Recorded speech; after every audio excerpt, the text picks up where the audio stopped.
All right, man. I got Christian Allen, tailor made. What's up, brother? Oh, not much. This is a long time coming. I know, right? You've been on the podcast. It's just we've never actually done one together. Yeah, no, it's your podcast is great, man. It's I contribute the Pestgeek Podcast and you really to making me more curious, I guess, and furthering my education myself on pest control. So I appreciate That, you. that's that's really the goal. I'm not pretending to be the guru. I'm more of a goat than a guru. Yeah. Uh, so I just tend to be, pointing people to ask more questions than they are. Right.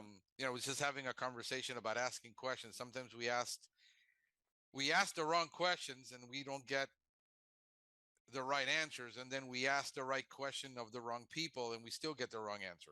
So Yeah. I guess it's just knowing which one to do.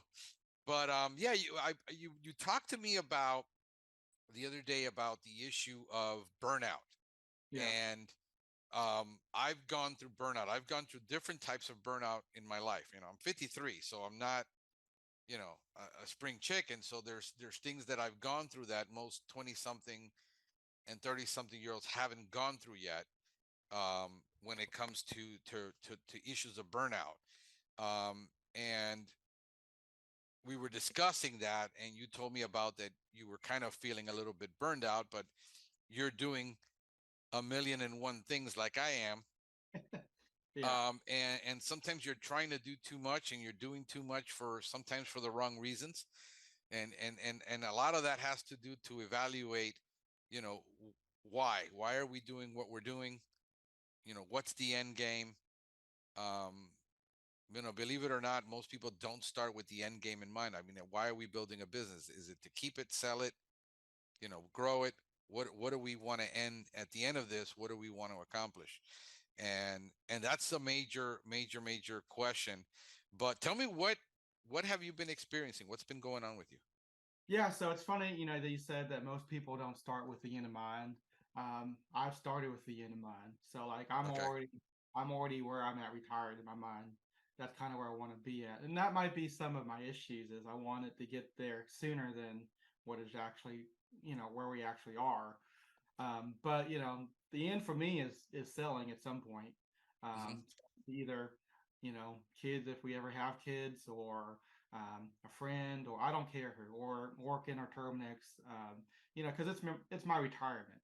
So now that I'm on my own, I'm pretty much stopped paying into Social Security. But we all know Social Security may not be there by the time I get to retirement. It should be, but it may not be, and it's never, a very substantial enough to live Right. on. And I haven't, foolishly or not planning ahead, haven't really paid into a 401. Don't really have much money for savings, and I think a lot of that probably just has to do with, I guess, my generation. We live for the now per se, so Right. and don't really live for the future. Even though it's something, I think about it. It's kind of like going on a diet and eating well. I think Hmm. about I should be eating better as I'm munching down on a greasy burger and French fries and a shake. So it's kind of the same way with finances. Is I know I should be saving a little bit more than I am, but something comes along and I spend my money. Right. But I guess what I'm going through is like, I was talking to you. I was like, I don't want to say burnout because a lot of people throw that around, Yeah. and it is like a medical term or whatever. So I don't, haven't been diagnosed with burnout, haven't really seen anybody about it, but I feel tired. I'm tired, I guess, worn Hmm. out. Um, I know I'm still young, so I'm still grinding, especially with the company. We're still in the grinding phase. Hmm. Um, but I know even like 4 or 5 years ago, there was a time when 80 hours. While 80 hours was a lot of work, um, Hmm. it it didn't seem that bad. Like I could do 80 hours, and I was tired, but not like, man, Right. what the hell am I doing type thing. Right. Uh, and so some of it I might contribute it to, 4 or 5 years ago I was working for somebody else. So there wasn't the stress of, are we making money? Am I going to make payroll this week? how is the business going to survive, or our schedule's not filled. I wonder if calls are going to come in, type that sort of thing. So I know there's, differences in how I'm working now versus when I was working before. Like before, I was just given work, schedule my stuff, go and do the work, and then go home per se. Versus now it's like it never ends. And so, yeah, I mean, that's kind of where I'm at. Like, as mentioned, I am trying to do a million things. Um, so recently, I'm now trying to find who's not house on doing things. So we sat down with my two people and like, look, you guys are gonna start doing more work, um, and figuring out how to get all this stuff done. Mm-hmm. So we're going through right now, and I'm delegating stuff that can be done by somebody else. And while it might not be to per se Christian Allen standard, um, if it's done, it's good, and as long as they think it's good, I think it's good. Like then we're gonna be fine with it. Right. Um, but there's like I get home and I'm like, man, I got like 5 phone calls to return, and I'm like, man, I'm not gonna return the phone calls. I'll let Sarah do it tomorrow, and that sort of thing. Like before, when I started, like it was like I get home, we work another 3 hours returning phone calls, scheduling stuff, and working on the website and marketing and stuff. Now, Mm-hmm. like my Facebook presence has, people make fun of me. I'm still on Facebook a lot, but I don't post a lot for the business like I like to. And there's still a lot of things that I'd like to get out there, videos made, pictures posted that I don't, just because I'm tired. I don't want to do it. Mm-hmm. Um, and so yeah, there's a lot of things that get neglected. I got a pile of paperwork and stuff that needs to be filed from bills and stuff that just needs to be filed for taxes, tax purposes and stuff that is just piling up on the dining room table. And definitely need to track inventory a little bit better than we are, and organizing things. So it's just a lot of stuff that on the back end of the business that has to get done that I'm letting be neglected, just because by the time I get done with everything, I'm tired, and Yeah. I don't like mentally, maybe physically I can still do it, but mentally I'm like drained. So, Let me ask you this. We said starting with the end in mind. yeah. Have you set a number that you Um, want to get to, that you say, if I can get to this number, I can comfortably retire? How old are you now? uh, 30, 31, gonna be Okay, 32 in months. 31. So if you technically want to retire at a specific time and say, have a number, Yeah, because you got the end in mind, but yeah. and there's Well, it's a it's a double-edged sword, because if you set a goal and yes. then you reach it, then what? Do I quit or do I keep going? Yeah, I so I haven't really set a number per Mhm. se. Like, again, I should have a budget. I don't have a budget. We kind of wing it. So I've set my 5-year goals. So I do have that. And the What downside, is it? What's your 5-year goal? well, let me see. I can get it really quick. Well, tell me off the top of your head. You don't have to be Okay. specific. I mean, it's Uh, generalized. I mean, well, off you've the got a top of concept. my head, okay. So the biggest 5-year goal for me was to be able to hit a million in at least 5 years, to be out of the field, not like completely, but like not running a full route in Hmm. 5 years.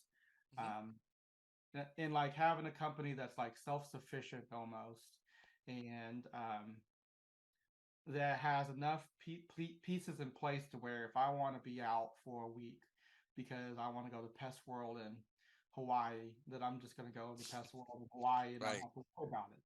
Right. Because part of the real goal for me is, I never really wanted to own a company.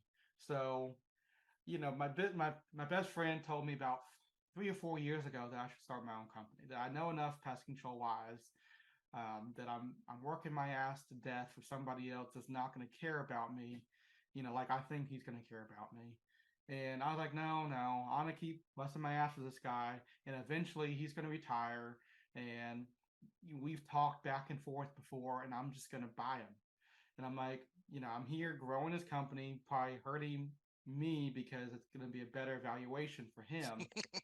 But what I thought was, I am saving myself the startup phase that I'm not going to have to go through. I'll buy into a business that's already running with 15 plus years behind it, that I can just take over and just maintain and continue to grow, and grow a little bit more than what he was, because he really didn't want to grow. So I knew that, but I wanted to grow some to where it was kind of already pieces in place to where when I take over, I'm not 55, or I think he's 70 and still running a route, because he was 68 when retired, still running at least a half a route, pulling, Right. 25, 100,000 a year just on him. Um, so I had no desire to do that. If people want to run till they're 68, 70, more power to them. I don't have it in me to do that. I don't Um, think I'd want to run a route. Running a business and running a route are two different things. I had to come to terms with that a long time ago. yeah, And we'll talk for obvious reasons. We haven't grown to where I want to be, because yeah, my goal is, yeah, I want to have a retirement. Um, I want to be able to sell this and do the next phase of my life, my career, which is yeah, what I've been building up for the last 10 years yeah, on the podcast, is a platform for myself to do something else when I do retire from this. But I already have my platform built, so I'm looking out for that. Um, the idea that you got a person that doesn't want to grow. I mean, how did that work out? I mean, you obviously, it didn't really work out. yeah, So that's why I left. It yeah, became too much difference of his opinions, between what I was looking to do and what he was looking to do, yeah, and then it ended up being one of the, because of the changes. So at first he was on board because we were making more money. I think we're probably a little bit more profitable because I was, condensing things. So before it was everybody makes their own schedule, and everybody runs their route. But it really wasn't defined on like the east part of Louisville I do, west part of Louisville somebody else does. It wasn't broken right, up. Going all over the place, crisscrossing, um, and I to me, I didn't know how we were making money driving all over God's yeah, green right, creation on a pest control. So right, I condensed it. I made it to where I was doing all the scheduling. I made the phone calls. We had the other three people running a route exclusively, and then I was running a half a route, full route in between, taking all the phone calls and doing everything. So we condensed it all. But one of his people that were there longer than me, um, didn't like it, so he started like pushing back, of and course, that's when, because I was expecting him to do more. That's ended up what it came down to. Before, Charlie was okay with doing like 5 to 8 jobs a day. When I took over, I was like, man, we need to do like 10 at least in an 8 hour day. If we can condense it, there's no reason why we can't do at least 10 a day, right, in 8 hours. yeah, So yeah, that's yeah, so. Long story short, I left, and like I tell people, I have nothing but respect for Charlie. And now that I've owned my business now 2 years, I probably have more respect for him, because there's a of lot of course, there's a lot of things like I hated, like writing down the production for the day, meeting every day, little things like that. That I'm like, man, this is tedious, this is stupid.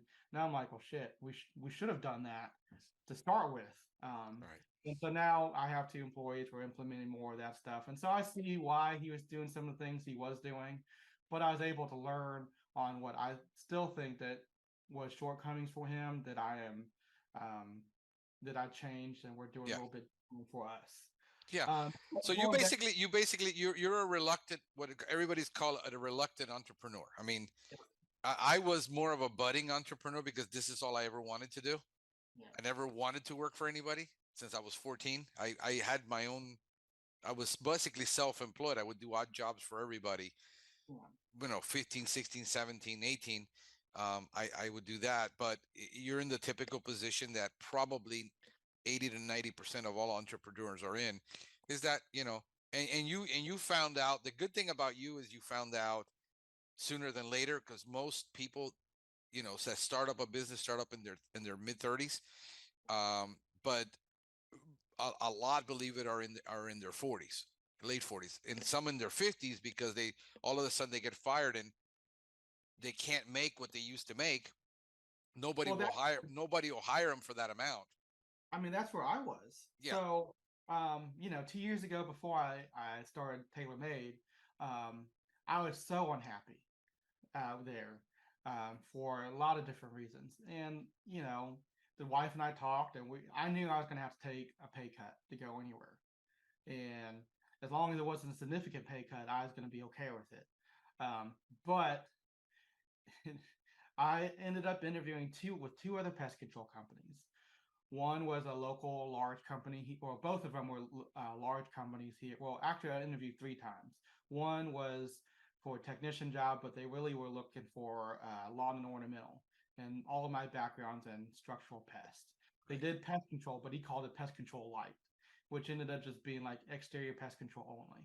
And I'm like, that's not going to be a good fit for me because I just know too much. And I'm not going to be happy just doing ants and spiders and mosquitoes. Like there's enough Right. there to keep people happy, but I If like you're to, if you're if you're a low level tech, a maintenance tech, yeah, and I'm that's all more you than want to do, that's excellent. yeah, but I'm Yeah. more than a maintenance tech, and I knew that. So then there is another company that just had a technician position, and I was able to talk them up to like $18 an hour because they were going to start me up at 15. Yeah. And I was like, there's no way I can start at 15. I'm like, so I told him like I think I was at 22 or $23 an hour Right. with my previous employer. And I'm like, look, I get that we're not going to get anywhere close to the 22 or $23 an hour, but we got to get somewhere close. There's a difference between taking a pay cut and like killing myself. Starting And at the bottom completely yeah, as a new tech. and I Yeah. know I'm going to have to come in and prove myself. I'm like, but I get that I'm going to come in and prove myself, but I have 8 years experience. At the time, I still had my branch manager's license. I'm like, I'm not just a certified tech. I also got my branch manager's license, which I get it. I don't have managerial experience per se, and I'm okay with knowing that. But I did take the extra step and I took the extra test, so I Right. have more credentials than most of the other people. And I've done termites and wildlife and all this other stuff that most people don't have. Right. So they really wanted me. They talked to me. They were trying to make it work, but $18 an hour that wasn't going to work. Right. And then there was another company that locally that got bought out by Rollins, but they're starting out a new branch here, and they had a assistant manager position open. And I think that was only going to pay like 35,000 or 40,000 a year salary plus bonuses and stuff. But I was willing to do that because I've never seen a big company operate. So I was like, if I could come in, see the structural, like how an operation is ran, I think that could only help me. And there's potentially upward mobility working with a company that's working with Rollins because their way, they're selling it as, yeah, you work for us, but you work for Rollins. So if something comes up in like Orkin or another Rollins um, subsidy, you could go and take that position and Right. further yourself in career wise. So I was interested in Right. that.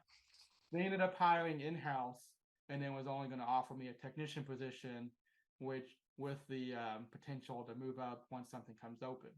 But they wanted to start me out at $15 an hour because they needed to train me for 2 weeks. I was like, I don't. I mean, I get it. I gotta see how you guys do things. I'm like, but then they're gonna do production pay, and they want to start me at like 19%, and then it tops out at 22%. And I was like, look, I said, I negotiate with them. I'm like, look, I can start out at 19%. I'm like, but in 3 months, I need to do an like I want to have an evaluation because I feel like in 3 months, I can show myself that I deserve 22% because they said after 5 years, that's when you get to raise to 22%. I'm like, been in the industry for 8 years. So I'm Right. past 5 years. But the best they're going to offer me was 21%. And I almost took it. But then I was like, do I really want to go work for somebody else and be in the same place where I'm not happy? Um, so I ended up What? starting. And I'll tell you about. You just mentioned like not happy like three times. So my burnout and there's job burnout. Okay, Yeah, there's different types. We're talking mostly about clinical stuff, which I've been through, but there is job burnout where you're just basically just unhappy. yeah, So a lot of people are dissatisfied. They're always looking for, and it's typical with the generation, yeah, FOMO and if somebody offers me more money, I'm jumping ship. I get it. As a salesperson, I did the same thing. There's nothing wrong with that. It's when I got to the point in some to help you out and the audience is where I was so unhappy with what I was doing that I literally felt sick. Yeah. I felt like I would wake up in the morning like if I had the flu. Yeah.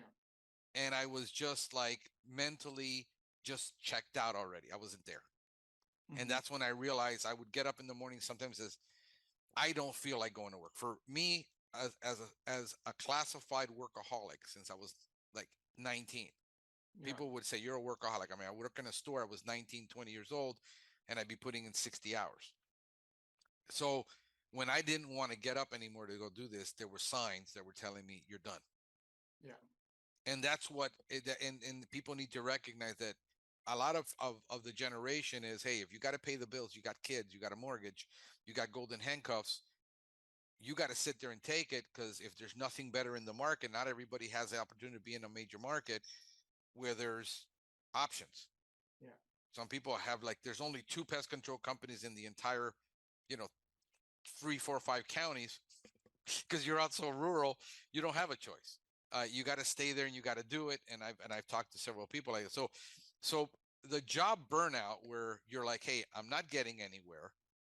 Nobody wants to pay me what I feel I'm worth. And that's always like, what's the market worth? It's whatever. Understand that once you get, this is what I've been talking about for the last 10 years, that once you get so far into your career, if you make it past the 1 to 3 years, you're at 1 to 3 years, you're pretty much easily replaceable. Yeah. You get to 6 to 7 years, you're not easily replaceable if they need you. But the reality is, how many companies really need an 8 year tech? They really don't need it because most of the job, most of pest control can be done by a first year person Yeah. because it's easy, maintenance stuff. Yeah. Um, Like right now, I just hired a guy. yeah. How much do I need a 40-hour tech, which is my minimum training? Anything more than that, when you're the average pest control company of less than 5 people, which is the average pest control company, Yeah. is less than 5 people, mostly three. I can't sit there in a boardroom, give you 40 hours of classroom training, then say you're going to ride in for 2 weeks with a senior technician, learn everything he knows, and then let you loose. And then after 2 weeks of 3 weeks of all that, you're like, I still don't know anything because I haven't done anything. Yeah. I'd rather say, what do I need you to do in the next 40 hours? And what can I have you do, which is maintenance work only? Yeah. Train you for that, and then set you loose and have you produce for me. And then when those situations arise that I need you, I'll be there for you and I'll ride with you. And we'll, how often are you going to do a bed bug job? We do maybe one bed bug job a quarter. Yeah. I'm not going to spend 80 hours training a guy on bed bug biology when he's never going to do one. I'm not going to train him on termite because I don't want him to be a termite tech. I'm not going to train him on lawns because I don't want him to do lawns. Yeah. I need him to do maintenance work. As I see he can grow, if he can be more than a maintenance tech, then he's a tech 2 and a tech 3. And then, but the training is ongoing. But what do I need you to do in 40 hours? Yeah. And what That's I've life. learned is, yeah, and that's where what I do is I look and say, what can I, and then you talked about delegating, and Yeah. you got to learn to delegate tasks and not roles, because you Yeah. ain't big enough to delegate a whole role. It's Yeah. We like, don't I have need an admin. That, I mean, people say, like, the classic question, right? I need to hire an admin because I have too much work that I can no longer do.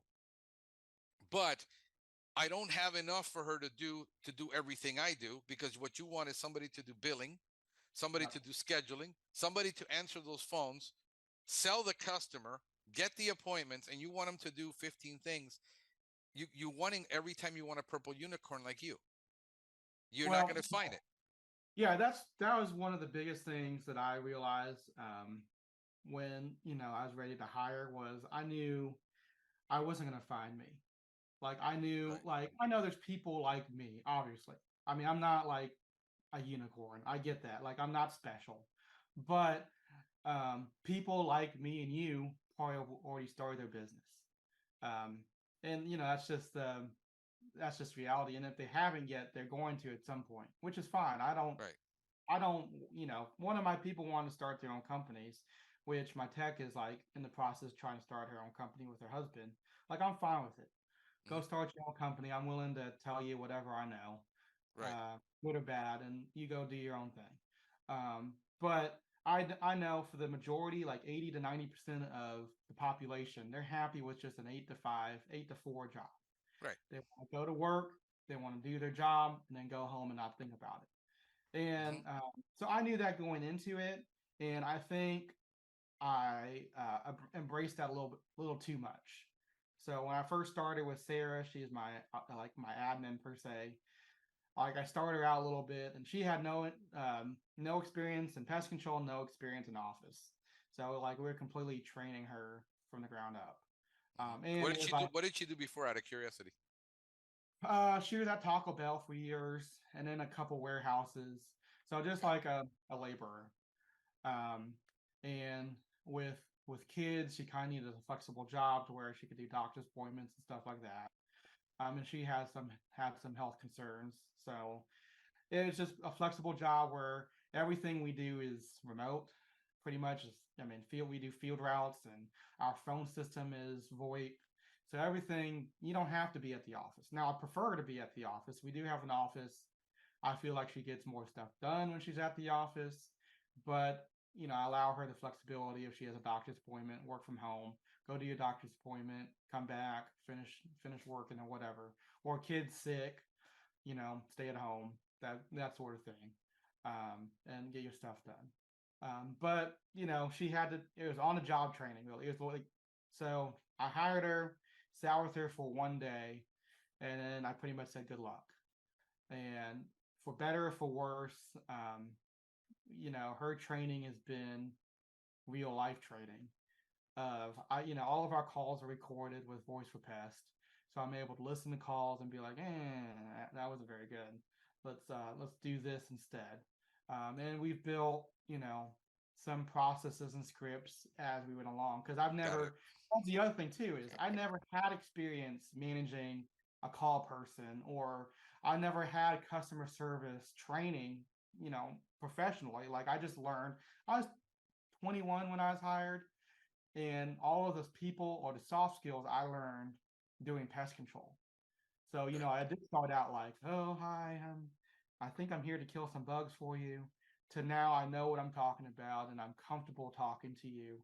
So it was, getting her to go through the phase of, I wrote down pretty much all of our processes on how I kill things and do things, and gave her a price sheet on how to sell.